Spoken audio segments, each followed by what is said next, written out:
An unusual murder trial underway in California. Paul Curry is accused of poisoning his wife back in 1994, 20 years ago.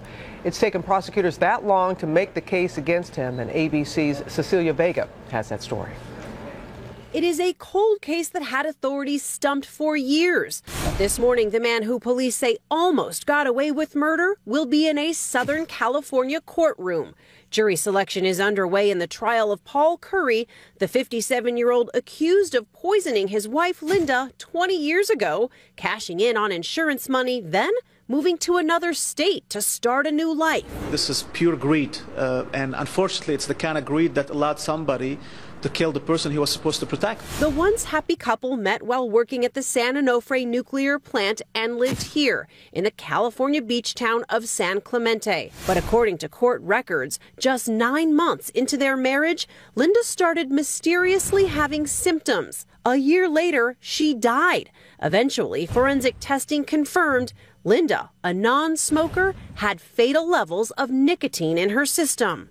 But as prosecutors told our Los Angeles station in 2010, it took years and more testing before authorities could link Paul Curry to her death. Science's ability to determine the amount of nicotine in somebody's system and how lethal it is and the timing of it was able to help us. Curry was arrested 4 years ago in a small town in Kansas, where he worked in government overseeing city building inspections. He remarried and lived off a $400,000 insurance payout from Linda's death. But legal observers say the case brings challenges for prosecutors.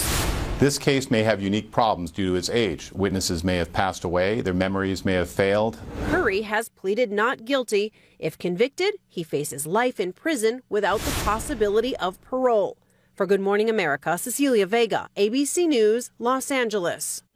ABC's Dan Abrams is here with more on this. No statute of limitations when it comes to a murder case like this. So 20 years later, here we are. He's been a suspect from the beginning, too. This is not one of those cases where new DNA evidence came to light and they were able to find it based on new technology. Because remember, this is a husband and wife who lived in the same house, so his DNA would be everywhere.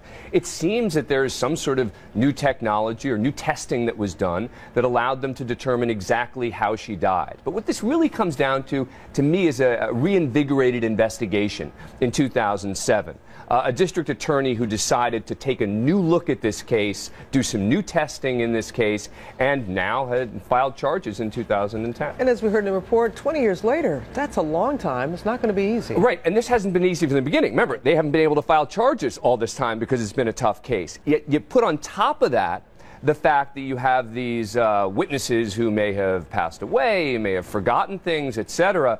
This is not going to be an easy case, and one of the key questions, of course, will end up being exact cause of death. They're going to probably battle over, could it have been something else? Exactly how did she die? Are we certain that it happened at someone else's hands, etc.?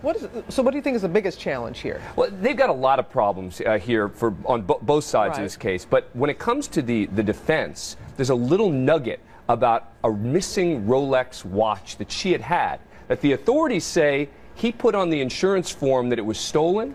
They say he gave it to her sister. Why is that important? Because it goes to his credibility, meaning that if the jurors don't believe him, that could be a big problem Something like as that. part of the defense. But it's a small point, but could end up being really important. We'll see what happens. Okay. Thank you, Dan.